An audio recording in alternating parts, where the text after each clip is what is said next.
তো হেই বন্ধুরা, আপনারা কেমন আছেন? আশা করি আপনারা ভালো আছেন। তো আজকে কোনো ব্লগিং না, আজকে যাবো আমি একটা রেস্টুরেন্ট, ছোটো মোটো রেস্টুরেন্ট, কিন্তু ওই রেস্টুরেন্টে অনেক সুন্দর স্বাদ বিরিয়ানি খেতে, তার জন্যই ওই রেস্টুরেন্টে যাবো। আমরা দুজন আছি, ওই দুজন মিলেই আমরা প্ল্যান করেছি ওই রেস্টুরেন্টে খাবো। তো রেস্টুরেন্টটার জায়গা আমরা লোকেশন দিয়ে দেবো, আপনারা অবশ্যই দেখে নেবেন। তো আমি এই আমার কেটিএম নিয়ে চলে এলাম, কেটিএম না, সাইকেল সাইকেল সাইকেল নিয়ে চলে এলাম আমি হোটেলে। তো আপনারা এই ছেলেটাকে দেখে বুঝতেই পারছেন এই ছেলেটা কে। এই ছেলেটা কিন্তু একটা ছোটো মোটো ইউটিউবার। এই তো আমাদের বিরিয়ানি তৈরি হচ্ছে, তৈরি হওয়ার পরে আমাদের কাছে নিয়ে আসবে। ওটা বিরিয়ানি নয়, শশা, ভুলে গেছি, শশা গেছে হোটেলের ভিতরে। এত বড় ফেস্টুন, আমি ভেবেছি দুবাই চলে এসেছি, কিন্তু দুবাই না, এটা ফটো। বিরিয়ানি দোকান খুলতে না খুলতে আমরা চলে এসেছি আগেই। তো বিরিয়ানি দোকান খোলার আগে আমরা চলে এসেছি, তার জন্য আমাকে 10-20 মিনিট ধরে বসিয়ে রেখেছে। বিরিয়ানির হাঁড়ি এখনো আসেনি, বিরিয়ানি এখানে থাকে না, বিরিয়ানি অন্য জায়গা থেকে তৈরি করে নিয়ে আনে।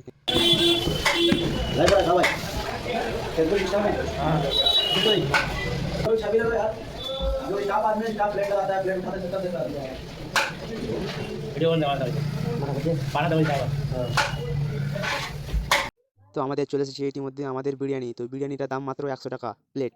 চিকেন মাটন দুটোই পেয়ে যাবেন এই দোকানে, মাত্র 100 টাকা। বিরিয়ানি কিন্তু সেই স্বাদ।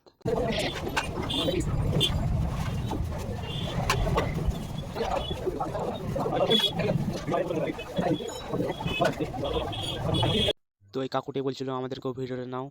তো আমাকে জিজ্ঞেস করে নিল ভিডিওটা কোথায় কোথায় ছাড়বা। আমি বললাম ইনস্টাগ্রাম, ইউটিউব, ফেসবুক, তিনটেতেই ছাড়বো। বললাম কোনো অসুবিধা আছে? বলছে না, কোনো অসুবিধা নেই, আরও ভালো, বেশি ভালো হবে আমাদের। হোটেলটা লোকেশন ধুলিয়ান নতুন বাজার কুদুদুক্কির পাশে। কিছু জানা থাকলে অবশ্যই আমাকে কমেন্টে জানিয়ে দিবেন।